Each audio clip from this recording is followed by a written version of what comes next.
As-tu une histoire, as-tu une histoire désastreuse que tu as vue dans ta carrière jusqu'à date?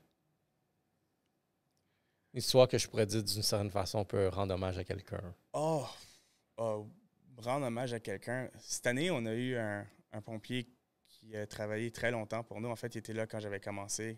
C'est quelqu'un qui m'avait introduit au métier euh, d'une douceur particulière. Ce monsieur-là, il était gros, grand, fort, mais avec un cœur d'agneau, comme on pourrait dire. Il a pris sa retraite cette année, puis il est décédé 3 mois plus tard d'un cancer Oh wow. des poumons.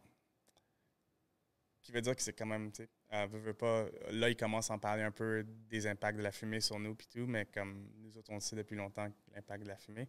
Fait que ça, pour moi, c'est une histoire assez désastreuse dans le sens que ce monsieur-là, il avait donné toute sa vie à des feux de forêt au détriment de sa famille, souvent. Comme vous pouvez imaginer, là, ils sont souvent pas à la maison. Encore moins dans ce temps-là. Dans leur temps, eux, il n'y avait pas le choix. Hein. Les gars, tu sortais, puis tu n'as pas le droit de dire non. Aujourd'hui, on a un peu plus le droit de dire « Ah, j'ai une naissance ou il y a quelque chose de personnel qui est dans ma vie, fait que je peux pas aller sur ce voyage-là. » Mais avant, c'était comme tu y vas. Puis il y OK. avait encore moins de communication. Fait que tu parlais pas à la personne pendant comme 21, 25 jours. Là. Puis aujourd'hui, c'est encore le cas dans certains endroits. Veux pas, des feux de forêt, ça arrive dans des endroits isolés. Fait que bien souvent, on n'a pas de communication. On peut pas rappeler à la maison. On n'a pas de Wi-Fi. Puis s'il y a un téléphone, ben, on va s'aligner, prendre une ligne, puis on va essayer Fait que d'appeler à la si maison. t'as genre une conjointe, tu sais, C'est tough. ça. Il y a une bonne moyenne de divorce dans ce métier-là. Shit. Et même là, tu sais, c'est comme tu sais jamais c'est quoi le prochain appel que tu vas recevoir. Exact. Il y a l'aspect danger pour eux autres. J'ai souvent comme pris le temps de penser à ce sujet-là. Puis il y a l'aspect de danger. Ils ne savent pas t'es où. Il y a l'aspect tu n'es pas en train de communiquer avec eux, t'es où, qu'est-ce qui se passe. Puis même quand tu peux ou tu as la chance de le faire, on a l'aspect mental qui est comme des fois tu ne veux juste pas partager ce que tu vis, fait que tu ne vas pas la dire, la vérité. Il y a l'aspect que tu la laisses à la maison tout seul avec les enfants, c'est elle qui a les responsabilités. S'ils ont des entreprises, c'est elle qui s'en occupe. S'il y a des factures, c'est elle qui s'en occupe. Veux pas, pour pouvoir réussir comme pompier, tu dois soit avoir quelqu'un à la maison, soit être vraiment comme...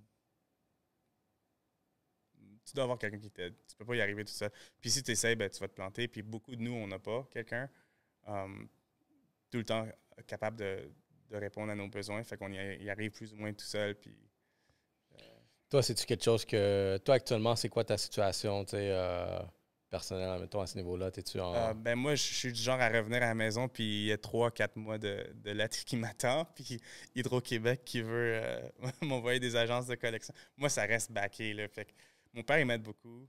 J'ai des amis aussi, mais beaucoup plus à moi-même, tout seul, avec cette situation-là. Puis c'est correct. Comme je te dis, de mettre quelqu'un à travers ce mode de vie-là, c'est quasiment injuste. Parce que c'est quand même égoïste. Oui, ça a l'air d'être un geste héroïque pour les gens, puis ça l'est, mais c'est égoïste dans le sens que tu laisses tout ce que tu aimes derrière en un clin d'œil, puis tu vas y aller à chaque fois. À chaque fois. Jusqu'à temps qu'elle mette son pied à terre, sûrement, puis elle dise OK, là, tu vas choisir entre moi ou le feu. En ce moment, tu dois être dans une phase où est-ce que t'es quand même jeune, tu parais bien, puis là, tu as une mission, là, genre, tu te sens sentir accompli, là, à la fin de la Absolument. soirée. Tu te sens accompli, sauf quand le temps y arrête. Fait que veux pas, quand avril commence, puis on commence à rentrer dans les feux, là, on est comme l'épitome de notre, dans mon cas, un homme, masculinité. Dans le cas d'une femme, féminité. Fait que tu es au top de. Tu prends l'hélico, une seconde, tu es dans le territoire du Nord-Ouest, une autre seconde, tu es en Alberta, une autre seconde, tu es en British Columbia, tu prends l'avion, puis ça va bien. Là. Mais quand ça s'arrête, puis ça va s'arrêter, c'est là que le réel combat d'un pompier commence. Puis c'est une des raisons pourquoi je me suis permis de venir ici aujourd'hui pour en parler, c'est que j'ai passé plus proche de mourir dans ma vie de civilien que sur des feux de forêt. Parce que je ne pouvais pas me gérer. Veux pas, quand tu vis des excès d'expérience de même, puis après ça, on te drop en plein milieu de Montréal, un jour plus tard, c'est clashant. Puis il y a des choses qui arrivent rendu là. Veux pas, tu es beaucoup plus énervé, tu as de l'adrénaline, toi tu viens de prendre un avion. Il n'y a pas de règlement vraiment en forêt. Là. Fait que tu vas à la vitesse que tu veux. Fait que là, tu arrives ici, porte pas ta ceinture, excès de vitesse. Il y en a d'autres qui rentrent dans comme l'alcool, peu importe la raison, mais comme c'est un des moments les plus charnières pour un pompier, c'est quand il revient de tout leur déploiement, parce que c'est là que la réalité va settle in. Ça dure combien de temps? Une saison normale, ça dure 5 mois. Puis aujourd'hui, on les voit aller plus longtemps parce que justement des réchauffements climatiques. Moi, j'ai fait mes derniers feux même au mois de novembre des fois. Fait que ça presque jusqu'à 8 mois. Puis il y a des pompiers. Ça te fait-tu plaisir que ça soit plus long la saison? Absolument. Ben, je veux dire. Parce que moins de. Quand ouais, c'est ça. Je peux imaginer que tu viens de l'action après ça. Pour les prochains 3 mois, tu te sens inutile, peut-être. Quasiment. Ouais, c'est ça. C'est comme qu'est-ce que je fais de ma vie? Exact. Fait que tout d'un coup, du jour au lendemain, tu te retrouves à être dans ta chambre, en face d'un mur. Puis, veux pas, pendant que tu es dans les feux, là, il y avait cette idée dans ta tête, je veux retourner chez moi, je veux voir mes parents, je veux voir du monde, je veux vivre des expériences, je veux faire ça, juste pour sortir. Mais quand tu arrives, puis finalement, tu as la liberté de le faire, tout d'un coup, ça n'arrive pas comme tu l'as planifié. Tout d'un coup, c'est là que comme il y a des petites voix qui apparaissent, puis il y a des images qui reviennent de choses que tu as laissé passer dans ton subconscient durant l'année pour survivre, veux pas. Fait que, tu passes proche de mourir, tu oublies ça, tu mets en arrière, puis tu passes au prochain. Mais quand tu vas être calme, quand il n'y a plus de bruit, quand il n'y a plus personne, plus d'hélicoptères, plus de feu, plus d'action, plus personne qui te remercie, c'est là que la réalité settle in, puis c'est là que le combat commence. Puis c'est là qu'on a des pompiers que...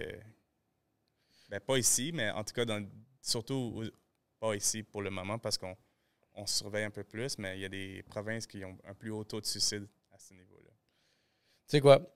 J'ai un segment que je pose tout le temps au début de l'épisode, mais ça rentre tellement bien actuellement. Ça, c'est mon segment de notre partenaire Shop Santé. Dans ce segment, je pose la question de, avec le métier que tu as, que tu vas, c'est vraiment, tu sais, vraiment, je pense qu'il n'y a personne ici là, qui passe proche de ça.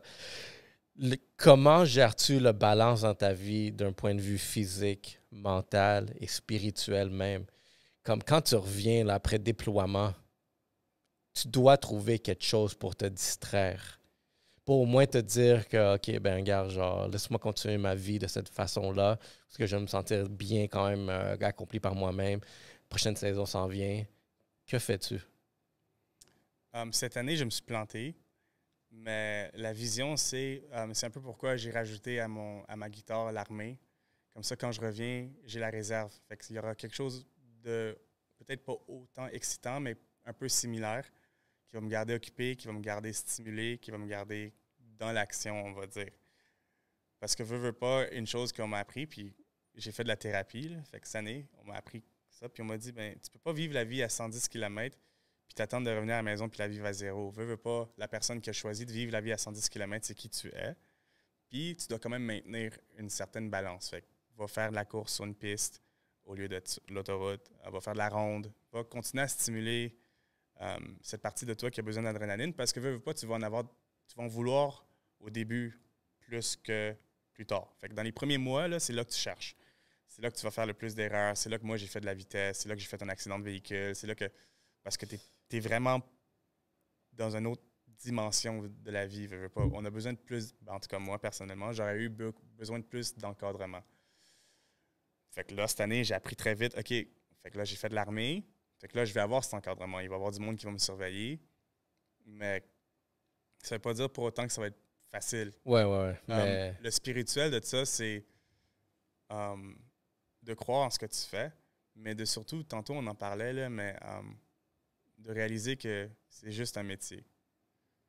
Puis que durant la saison, avant que tu arrives en septembre, à la dernière minute, il faut que tu aies planifié ta sortie. Il faut que tu aies planifié tes vacances, il faut que tu aies planifié des activités, il faut que tu aies planifié de quoi pour que tu puisses survivre à ce qui va arriver, dans le sens que c'est quand même charnière comme phase pour nous autres. Là. C'est vraiment la pire. Là. Tu rentres à la maison, tu n'as pas vu l'été. Okay? Même si on était dehors, là, on n'a plus vu l'été. Tu n'as pas joué au ballon, tu n'as pas été à la piscine, tu n'as pas été au barbecue, aucun événement. Tu as été là en été, dans la forêt, mais tu n'as rien vécu.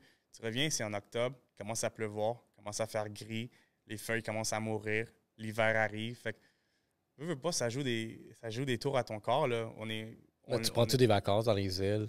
Pas encore. L'année passée, j'allais le faire jusqu'à temps que justement tout ça est arrivé. Puis on m'a dit, ben, tu sais, comme, t'es mentalement pas nécessairement apte à voyager tout seul. Fait que j'étais pas suicidaire, mais comme j'avais comme mal pris mes médicaments qu'ils m'avaient donnés, fait que ça a causé des petits problèmes. Fait qu'il fallait que je me restabilise pour en plus ensuite sortir de mes médicaments puis me sentir mieux.